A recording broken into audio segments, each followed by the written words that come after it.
ফেব্রুয়ারি মাস এলেই জবা গাছে কুঁড়ি আসতে শুরু করে। আর এই সময় আমরা গাছকে যদি একটু সঠিক পরিচর্যা করতে পারি তাহলে কিন্তু বছরের প্রায় 10 মাস সময় ধরে আমরা এইভাবে গাছ ভর্তি ফুল খুব সহজেই পেতে পারি।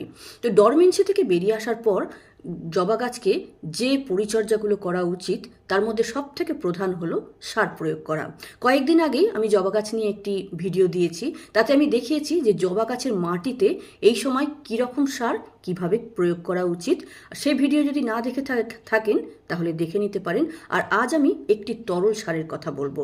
যদিও আমরা নানা রকম তরল সার গাছে প্রয়োগ করে থাকি জবা গাছ থেকে ভালো ফুল নেওয়ার জন্য, কিন্তু যারা নানা রকম তরল সার প্রয়োগ করতে পারছেন না বা যাদের সময়ের খুব অভাব নানা রকম তরল সার বানানোর জন্য, তাদের জন্য এই একটি মাত্র তরল সারের কথা আমি বলবো।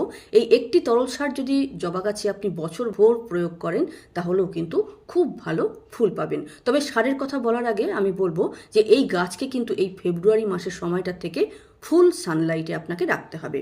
এবার তরল সারটা কিভাবে বানাবো দেখে নিন।